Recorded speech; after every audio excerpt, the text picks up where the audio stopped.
말씀은 사무엘하 16장 5절부터 14절의 말씀으로 하나님의 섭리인 줄 어찌 알겠느냐라는 제목으로 함께 말씀을 나눠보고자 합니다. 여러분 잘 아시는 것처럼 지금 우리가 아는 전염병이 6개월 정도 계속되고 있습니다. 계절이 한 2번 정도 바뀌는 시기입니다. 그래서 아직도 그런 예배에 대한 부정적인 인식들이 많이 확산되고 있고, 그럼에도 불구하고 하나님을 만나보자, 또 하나님께 기도하고 또 찬양하고 말씀 듣기 위해서 이 자리에 나오신 여러분들과, 또 나오고 싶지만 또 안타까운 사정으로 또 각자의 자리에서 또 온라인으로 예배드리는 또 모든 분들께 하나님의 위로하심과 하나님의 붙드심이 가득하기를 주님의 이름으로 간절히 소망합니다. 제가 한 3주 전에 오랜만에 친구를 좀 만났습니다. 대학 때 4년 동안 함께 음악을 공부했던 친구였고요. 자랑일지 모르지만 서로 라이브를 했습니다. 선의의 경쟁을 해서 누가 더 1등을 하느냐, 누가 더 노래를 잘하느냐. 왜냐하면 남자가 딱 2명이었습니다.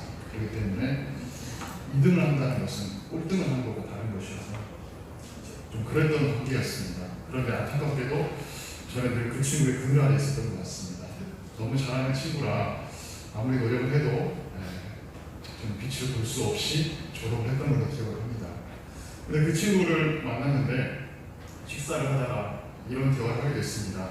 그 친구도 아버지께서 이제 지방에서 목회를 하고 계신 목사님이신데 혼자 따로 나와서 사는 것 같습니다. 그런데 가끔 아버지와 통화를 하는데 보통 이렇게 전화를 하면 안부를 묻습니다. 아버지 뭐 하세요? 이렇게 물어보면 뭐 하고 있다 이렇게 말을 할 것 같은데, 친구가 저한테 내가 아버지한테 이렇게 물어봤을 때 아버지가 무슨 말을 쓸 거 아니냐고 저한테 질문을 하길래 제가 그걸 내가 어떻게 알겠냐, 한번 대답을 해봐라 그랬더니 그 아버지의 표현을 그대로 빌린 겁니다. 뭐하긴 이놈아, 아버지는 나간다, 주님 생각한다, 이렇게 응답합니다. 이놈아는 뭔가 애정 표현이라고. 여러분, 저는 절대 그런 말을 쓰지 않습니다. 그렇게 말씀을 하시고 계속해서 친구한테, 아들한테 계속 말씀을 하셨다고 해요. 너는 안 지나서나 항상 주님 생각하고 이놈아, 이런 식으로 이렇게 계속 말을 이어갔다고 해요. 항상 주님과 대화하고 뭘 할 때마다 늘 주님한테 묻고 주님을 생각하고, 더 나아가서는 꿈속에서도 주님 만나게 해달라고 항상 기도하고 13년째 그런 소리를 계속 듣고 있다고 해서 자기는 힘든데 저는 속으로 참 감동을 받았던 그런 기억이 있습니다. 왜 그렇게 말씀하시는 했더니 시국이 너무 어렵기 때문에, 많이 혼란스럽고 그렇기 때문에 네가 하나님 앞에 묻지 않으면, 기도하지 않으면, 그래서 하나님께 응답받지 않고 능력받고 지혜를 받지 않으면 분별할 수 없기 때문에, 그리고 앞으로의 어려운 시국에 무엇보다 기억해야 될 것은 하나님의 주권과 섭리를 꼭 기억하는 사람이 되라라고 해서 그 아버지가 아들한테 그런 얘기를 했다고 합니다. 저는 좀 많은 감동을 받았던 그런 내용이었습니다. 우리가 교회에서 많은 찬양들을 부릅니다. 우리가 특별히 우리가 잘 아시는 분이 있을 것 같아요. 최용덕 간사님을 여러분 잘 아시죠? 우리가 많이 불렀던 찬송 중에 하나님 한 번도 나를 실망시킨 적 없으시고 언제나 공평과 은혜로 나를 붙드셨고 지나온 모든 세월을 돌이켜봐도 나의 어떤 삶 속에서도 주님의 손길이 닿지 않은 곳이 없었다라고 그렇게 고백하는 찬송이 있습니다. 또 낮의 해처럼 또 밤의 달처럼 내가 그렇게 살 수 없을까. 또 내게 주어진 이 하루를 감사합니다. 오늘 하루도 온유하게 살게 하시고 또 겸손하게 살게 하시고 내가 만난 모든 사람들에게 축복을 누리게 하시고 용서하게 하시고 그렇게 살아가게 달라는 그런 찬송들이 참 많이 있습니다. 그런데 이러한 곡들을 잘 살펴보니까 공통적인 주제가 있습니다. 고난 가운데서도 기뻐할 줄 아는가, 감사할 줄 아는가, 또 온유하고 겸손할 줄 아는가, 하나님의 주권과 섭리를 굳게 믿고 하나님이 역사하실 때까지 인내하고 기다릴 줄 아는가, 그렇게 살 줄 아는가에 대한 질문을 우리에게 던지는 것입니다. 또 우리의 뜻도 내려놓고 우리 마음속에 박혀있는 그런 고정관념과 생각도 버리고 나의 옛사람의 모습, 내가 주님을 알기 전에 그 모습을 벗어버리고 이제는 하나님의 뜻대로 예수님과 함께 살고 새 사람 되어서 주님과 함께 동행하는 삶을 살 수 있는가에 대한 그런 내용을 또 그런 질문을 우리에게 끊임없이 하고 있습니다. 고난 중에 있을지라도 끝까지 하나님의 주권과 섭리를 믿고 사는가, 또 끝까지 하나님 신뢰하고 사는가, 내 생각 버리고 하나님의 생각대로 뜻대로 살 수 있는가, 이러한 질문은 저와 우리가 평생 우리 자신에게 던져야 되는 질문입니다. 세상은 우리에게 숙명을 따르라고 하고 운명을 따르라고 하고 모든 것은 다 우연히 일어난 것이다 라고 그렇게 주장합니다. 그러나 이 모든 것들은 하나님의 주권을 부정하는 그런 주장이 되는 것이죠. 역사의 주관자 하나님이시고 우리의 삶을 이끄시는 것도 여호와 하나님을 심을 우리가 믿고 살아가는 것이 진짜 하나님의 자녀의 모습인 것입니다. 때로는 우리가 원하는 대로 되지 않아도, 또 우리 눈에 아무것도 보이지 않아도 하나님은 신실하시고 또 우리와 맺은 그 언약을 지키시기 위해 지금도 애쓰고 계시고 지금도 역사하시는 분이 바로 하나님이신 것입니다. 때가 되면 하나님께서 모든 것을 하나님이 정하신 계획대로 이끌어 놓으시고 회복시켜 주심을 우리가 믿으며 살아가는 우리가 되었으면 좋겠습니다. 아까 그 간사님이 지으신 곡 중에 이런 곡들도 있습니다. 여러분 잘 아실 수도 있고 모르실 수도 있는데요. 내가 걷는 이 길이 혹 굽어도는 수가 있어도 내 심장이 울렁이고 가슴 아파도 내 마음속으로 여전히 기뻐하는 까닭은 하나님은 실수하지 않으시는 것이다. 내가 세운 계획이 빗나갈 수도 있고 나의 희망도 쓰러질 수 있지만 나는 여전히 인도하시는 그 주님을 신뢰하는 까닭은 주께서 내가 가야 할 길을 잘 아시는 것이다. 어둠이 깊어서 그 날이 다시는 밝지 않을 것 같아 보여도 내 신앙 부여잡고 주님께 모든 것을 맡기리니 하나님을 내가 믿음이 있어. 지금은 내가 볼 수 없는 것이 너무 많고 너무 멀어서 가물가물 어른거려도 운명이 오라 나 두려워하지 않고 만사를 주님께 내어 맡기니 그러다 보면 차츰차츰 안개는 걷히고 하나님이 지으신 그 빛이 뚜렷이 보이리요. 가는 길이 온통 어둡게 보여도 하나님은 실수하지 않으신다는 그런 찬양의 가사입니다. 제가 한번 불러보려고 했는데 떨려서 부르지 않겠습니다. 하나님은 신실하시고 실수가 없는 분이다라고 그렇게 가사에서 고백을 하고 있습니다. 내 뜻대로가 아니라 하나님의 뜻을 기다리며 사는 것, 내 눈으로 보고 사는 게 아니라 하나님의 눈을 가지고 바라보고 사는 것, 사람과는 다르게 실수가 없으신 그 하나님, 언약을 반드시 지키시는 하나님을 믿고 사는 삶이 우리의 삶이 되어야 되는 것입니다. 자, 오늘의 말씀은 여러분 잘 아시는 말씀입니다. 다윗이 아들이었던 그 압살롬의 반란으로 자신의 그 측근들과 또 소수의 백성들과 피난길을 떠나는 상황입니다. 그런데 이때 뜻하지 않은 일을 만나게 됩니다. 시므이가, 사울의 친족으로 나오죠. 시므이가 자신을 향해서 돌을 던지면서 저주의 말을 퍼붓기 시작합니다. 성경은 이렇게 기록되어 있지만 실제로는 성경에 기록된 말보다 더 심한 말을 했을 수도 있을 것 같습니다. 다윗은 70년을 살았습니다. 왕이 되기 전에 30년의 삶과 또 왕이 되고 나서 40년을 살았습니다. 이 두 가지 삶에 공통점이 있는데 그것이 무엇인가? 그 다윗의 삶에는 고난과 역경이 끊이지 않았다는 사실입니다.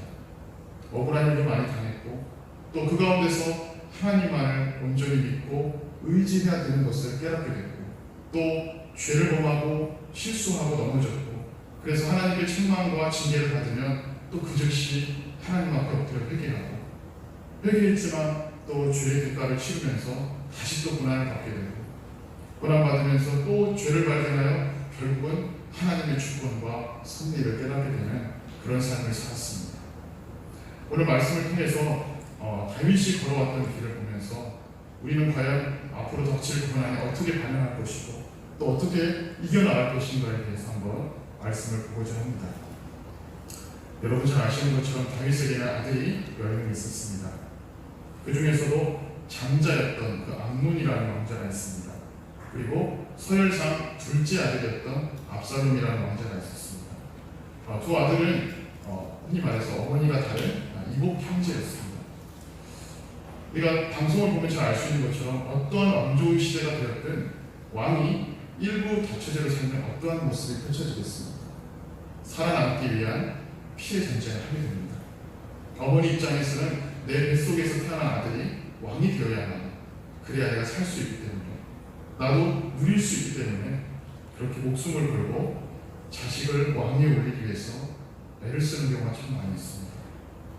살아남기 위한 그런 몸부림이었던 것이죠. 근데 압살롬에게는 정말 아리따운 여동생이 한 명 있었다고 나옵니다. 그 사람이 바로 다말이었습니다. 그런데 압살롬의 그 이복 형이었던 그 암논 왕자가 그 이복 남동생 압살롬의 여동생을 마음속으로 영모하게 되었습니다. 그런데 다말은 아시는 것처럼 암논의 이복 동생이죠. 암논 자신의 동생입니다. 자, 이복 동생을 범하는 것은 율법에 어긋나는 행위죠. 사형을 당해서 죽을 수도 있는 죄입니다.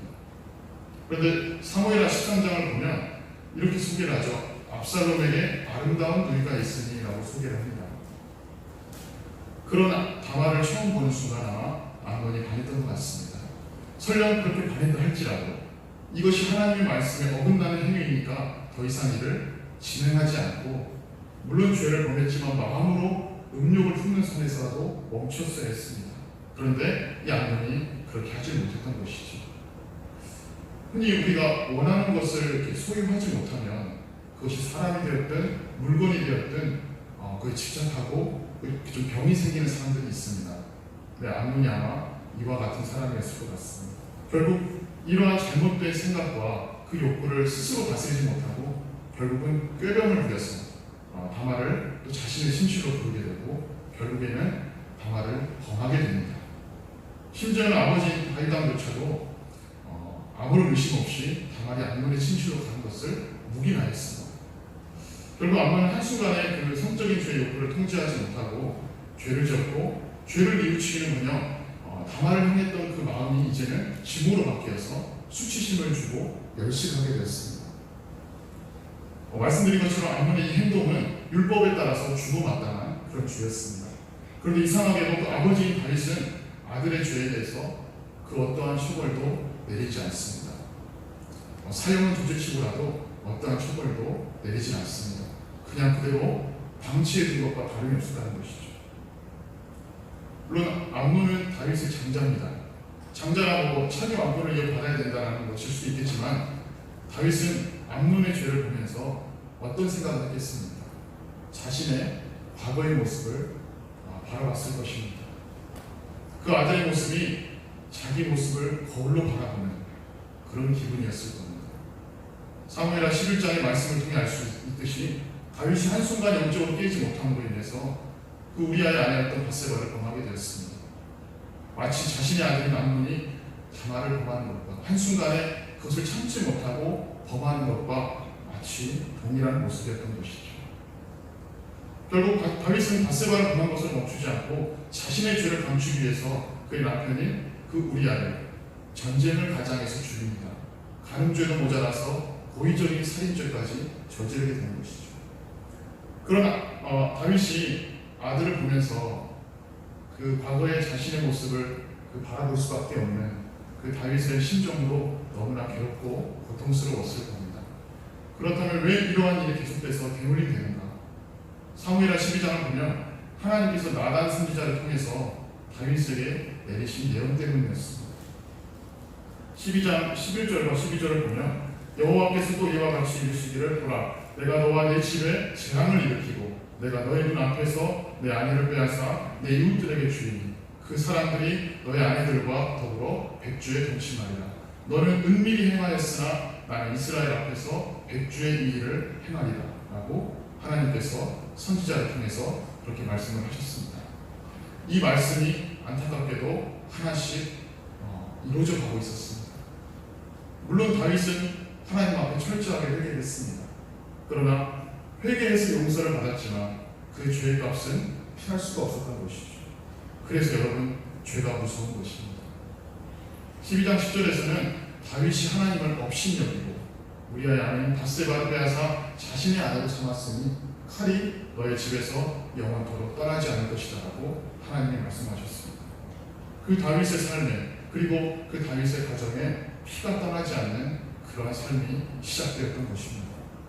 이렇게 암논이 다말을 범하자 다말의 친오빠였던 압살롬은 그 암논을 죽이기 위해서 2년 동안 철저하게 계획을 세웁니다. 그리고 마침내 그 아몬을 죽이고 자신은 자기의 고향이었던 자기의 어머니와 할아버지 할머니가 살았던 그 구슬 땅으로 도망가서 3년 정도 살게 됩니다. 물론 그 후에는 다윗의 군대 장관이었던 그 요압의 중재로 겨우겨우 예루살렘으로 돌아오게 됩니다. 그런데 사무엘하 14장의 말씀을 보면 알 수 있듯이 다윗이 압살롬의 얼굴을 보려고 하지 않습니다. 마치 의도적으로 피하는 것처럼 보려고 하지 않습니다. 흔히 말하는 아버지와 아들 간의 그런 정을 전혀 나누지 않았던 것이죠. 왜 압살롬에게 이렇게 했을까요? 성경을 보면 여러 말씀에서 다윗이 아들 압살롬을 정말 사랑했다는 것을 충분히 확인할 수 있습니다. 그럼에도 아버지가 아들의 얼굴을 보지 않았던 것은 물론 성경에는 정확히 나오지 않지만 압살롬이라는 그 존재가 그 다윗에게 어떠한 존재였는지를 생각해보면 그 이유를 우리가 짐작할 수 있습니다. 아까 말씀드린 것처럼 그 이유는 자신의 그 아버지 다윗의 모습을 발견했기 때문이었습니다. 암논뿐만 아니라 압살롬의 모습 속에서도 자신의 죄를 끊임없이 보게 되는 것이었습니다. 자신이 범했던 죄, 강간죄, 살인죄, 그리고 자신의 죄로 인해서 자신과 바세바 사이에 태어났던 그 아기가 죽게 되고 거기서 겪는 아픔과 눈물과 고통을 너무나도 적나라하게 보여주는 것이 바로 아들 압살롬이었다는 것이죠.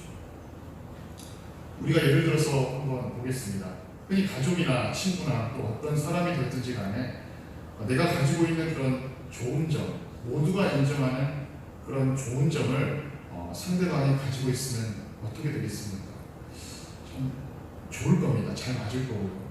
성격이 좋고 마음이 너그럽다 하면 상대방도 그것을 가지고 있으면 정말 기분이 좋습니다. 또 서로 가까워질 수 있고 그렇게 모두가 인정하고 부러워하는 것을 가지고 있으면 문제될 것이 전혀 없습니다. 그런데 중요한 것은 좋은 점이 아니라 내가 드러내고 싶지 않은 단점이나 약점을 똑같이 상대방이 가지고 있고 그 사람과 내가 가까이 지내는 것을 생각하면 어떻겠습니까? 괴로울 수가 있다는 것이죠. 왜냐하면 그 사람의 모습을 볼 때마다 내 모습을 거울로 보는 것 같기 때문인 것이죠. 특별히 혈육인 가족끼리는 더 그럴 것 같습니다.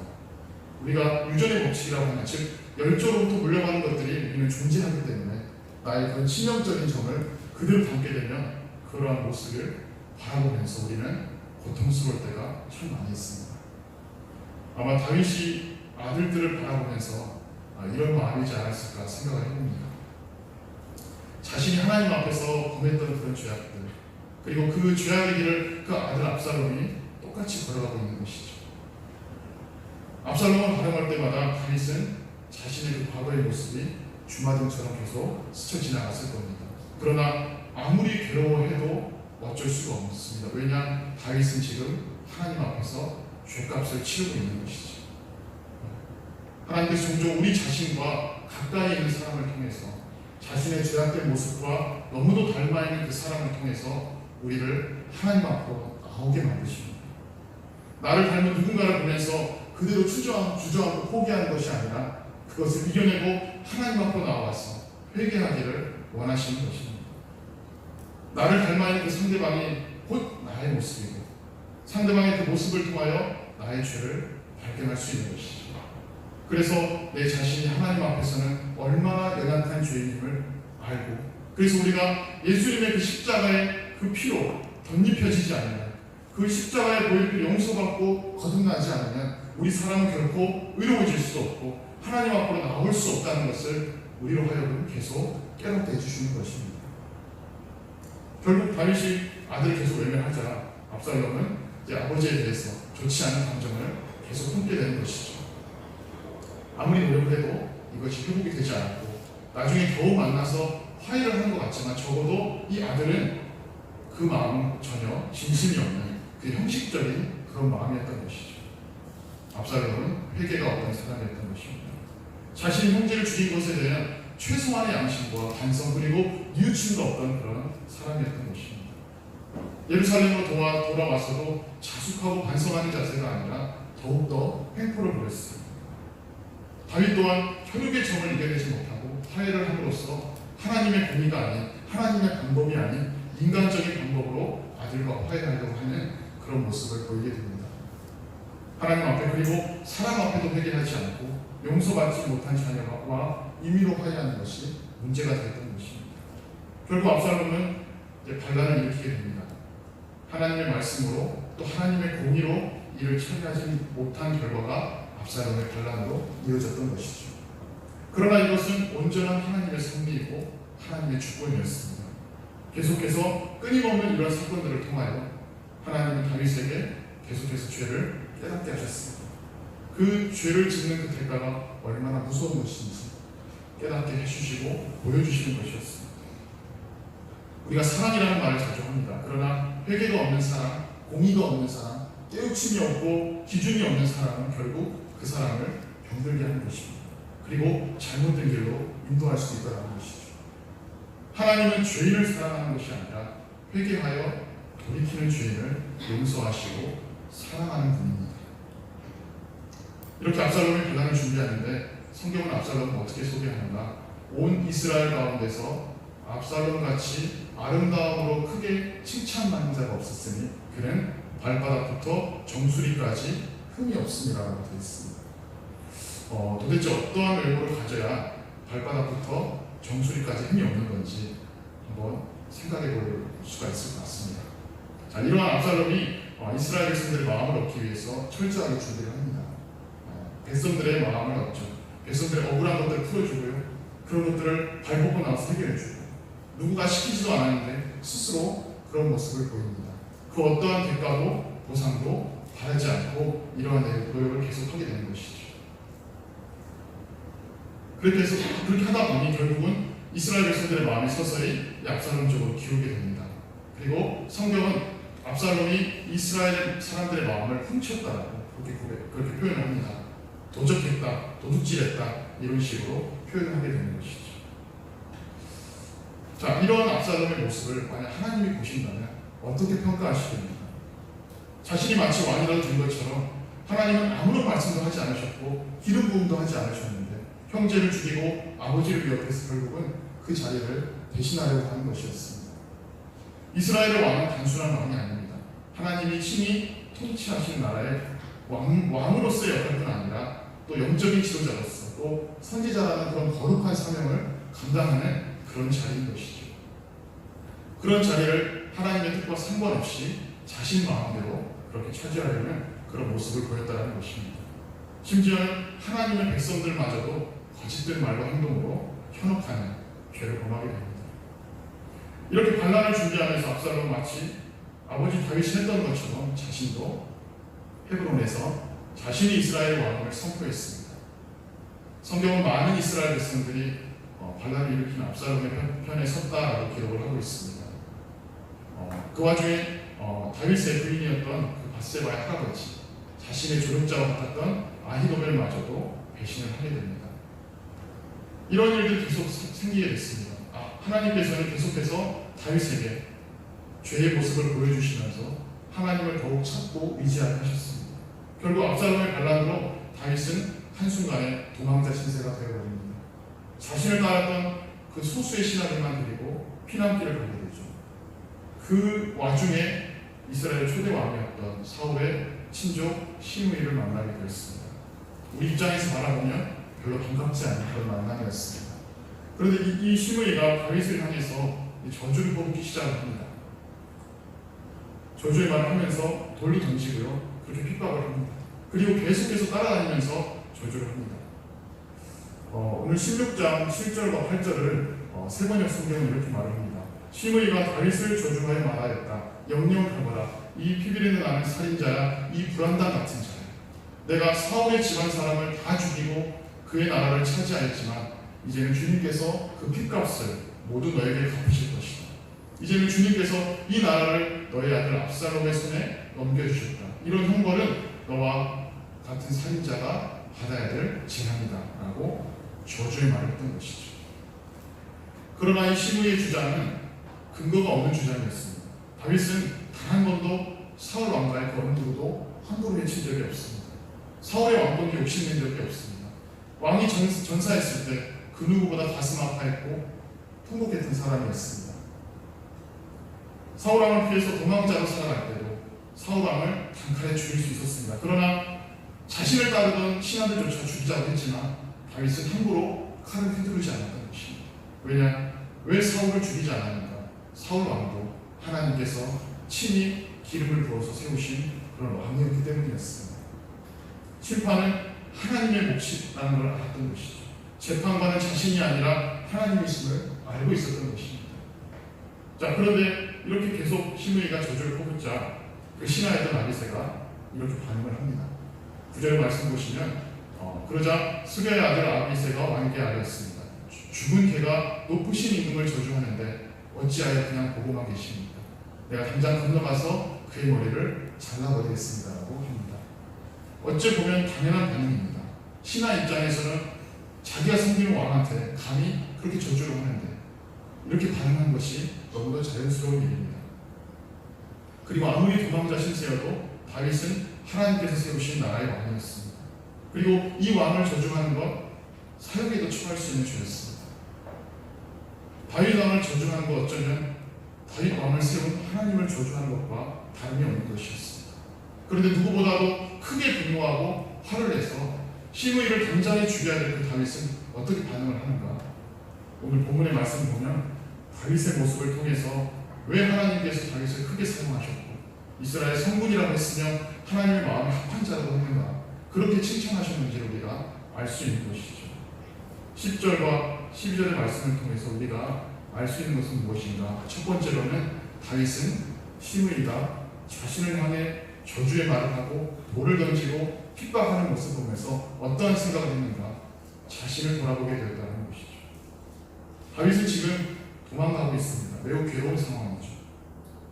보통 사람들의 수준으로는 조금만 잘못 건드려도 화가 날 수 있는 그런 상황입니다. 그런데 그는 원인을 그 사람에게서 찾지 않고 자신에게서 찾았습니다.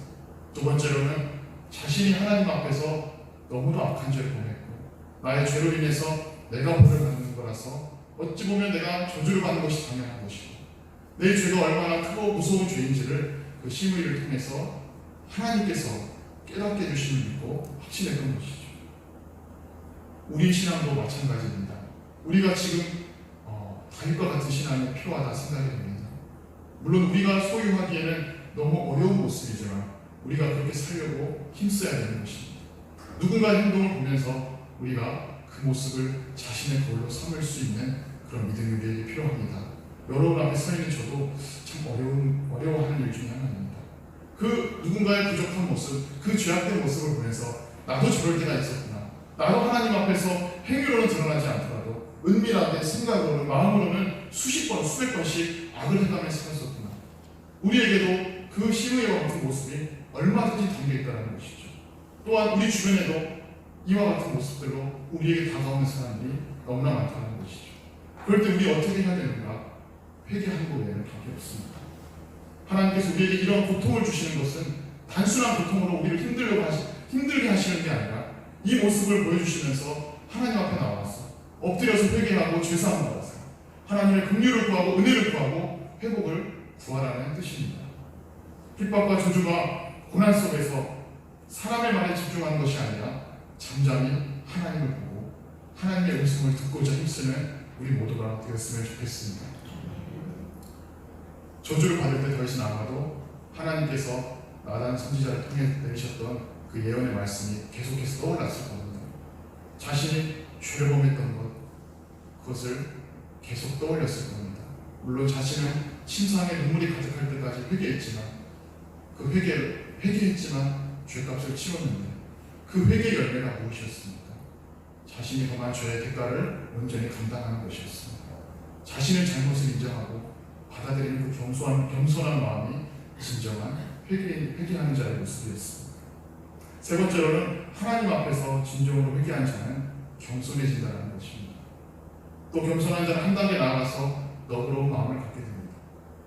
다윗은 시므이가 자신을 저주할 때 그 행위가 설령 잘못된 것이라고 해도 그 판단은 하나님께서 하시는 것으로 여겼습니다. 다윗 자신도 그렇지만 나를 저주한 이 사람도 그저 연약한 인간일 뿐이라는 것이죠. 예레미야가 만물보다 부패한 것이 사람의 마음이라 했던 것처럼 시므이도 전적으로 타락한 연약한 인간일 뿐이었다는 것입니다. 고통이 극심한데도 자신뿐만 아니라 자신을 저주하는 그 사람의 상황까지 이해하고 헤아릴 줄 아는 겸손한 마음이 다윗에게는 존재했다는 것입니다. 마지막으로 다윗은 자신의 모든 것을 전적으로 하나님께 부탁합니다. 적어도 다윗은 시므이에게는 저주를 받을 만한 죄를 범한 적이 없습니다. 그럼에도 다윗이 이 모든 것을 참을 수 있었던 이유가 무엇인가? 이를 통해서 자신을 낮추시고 자신을 회개케 하시는 그 하나님의 깊으신 뜻을 발견했기 때문이었습니다. 고난을 통하여 자신의 죄를 발견하고 그 죄가 얼마나 무서운 것인지를 깨닫고 다시는 죄를 범하지 않기를 바라시는 그 하나님의 마음을 알았던 것입니다.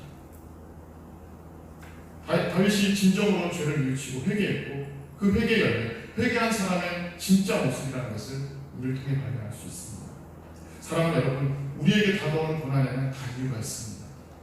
하나님의 뜻이 담겨있지 않은 고난은 없습니다. 12절의 말씀처럼 시므이가 나를 저주하고 있지만 하나님께서 나의 원통함을 아시고 오늘 내가 겪는 이 저주를 하나님께서 기억하시고 선으로 갚아주실 줄 누가 알겠느냐라고 했습니다. 하나님께서 반드시 선으로 갚아주시는 겁니다. 그러나 우리가 그 하나님의 때를 맞이하기 위해서 반드시 해야 할 일이 무엇인가? 그것은 하나님의 주권과 섭리를 끝까지 믿고 확신하는 것입니다. 역사의 주인이 사람이 아니라 하나님이시다. 하나님께서 허락하지 않고는 세상에 어떠한 일들도 우연히 일어나는 것은 없다라는 것이죠. 오늘 우리를 힘들게 하는 것, 이 전염병도 단순히 사람의 부주의함과 사람의 무능함 때문에 발생하는 것이 아니라 하나님의 주권과 섭리에 의해서 발생한다는 것입니다. 이 질병을 통하여 우리는 무엇을 해야 되는가? 우리의 모습을 돌아봐야 되는 것입니다. 우리의 죄를 발견해야 되는 것이죠. 이 바이러스를 통하여 우리의 죄악의 거울을 삼고 회개하게 하시는 그 하나님의 마음을 우리가 알아야 됩니다. 이 병이 계속되면서 우리가 잘 아는 것처럼 포괄적 차별금지법이라고 하니까 이게 계속 발의가 되려는 조짐이 있습니다. 안타까운 일이죠. 그런데 진짜 원인이 무엇인가? 원인을 누구에 의해서 찾아야 되는가? 나라인가? 대통령인가? 정치인인가? 법조인인가? 아닙니다. 우리에게서 원인을 찾아야 됩니다. 하나님의 자녀라고 하는 우리, 예수님의 제자라고 하는 우리의 모습을 돌아봐야 되는 것이죠. 동성 간의 간음죄나 이성 간의 간음죄나 똑같은 죄입니다. 죄의 경중이 무겁고 가볍든 하나님 앞에서는 똑같은 죄입니다. 그러나 우리가 지금까지 많이 접해왔지만 많은 그리스도인들의 죄악들, 부끄러운 모습들, 그런 것들이 세상에 공개됐다는 걸 우리가 잘 알고 있습니다. 그래서 하나님의 영광이 가려지고 교회가 분열되고 비난거리가 되고 심지어는 영화에서조차도 그런 것들이 상영될 정도로 우리가 많이 부패해졌다는 것이죠. 이러한 범죄를 행동으로 저지르는 게 문제가 아니라 이러한 것들을 행동으로 옮기기까지 하루에도 얼마나 여러 번 수십 번씩 마음으로 죄를 저질렀겠습니까? 예수님께서는 마음으로만 해도 이미 죄라고 하셨는데 얼마나 마음속으로 수십 번씩 그렇게 여러 번 드러나지 않았어도 우리의 마음으로 끊임없이 죄를 집어넣었다는 것입니다. 이 동성애라는 죄를 통해서 하나님께서 우리와 같은 그리스도인들의 죄를 드러내시는 겁니다.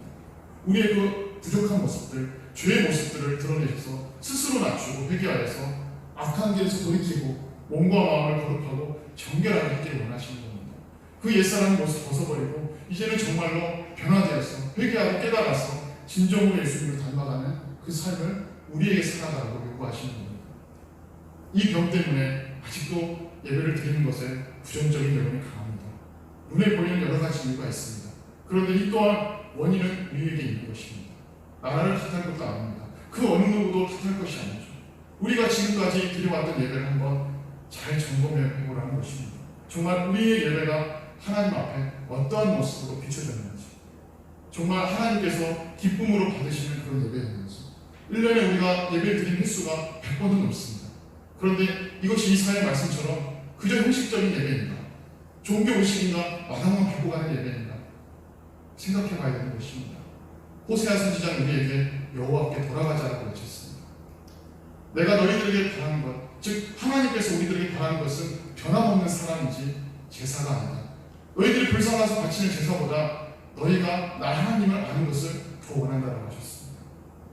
지금 우리는 현장 예배냐 온라인 예배가 중요한 것이 아닙니다. 얼마나 많이 예배를 드렸는가가 중요한 것이 아닙니다. 하나님께서 이 나라를 복으로 삼아서 왜 예배를 막으시는가, 그 깊으신 뜻을 우리가 알아야 되는 것이죠. 마음의 중심이 없는 예배, 하나님을 향한 사랑이 없는 예배가 아니라 할 수만 있으면 하나님을 더 알기 원하는 그 예배를 우리가 얼마나 드리는가. 우리의 예배를 왜 어렵게 만드십니까? 우리 야곱이 야복강 나루에서 하나님과 씨름했던 것처럼 이제는 다른 것을 신경 쓰지 않고 하나님과 단판을 지어낼 시기입니다. 우리 또한 마찬가지입니다.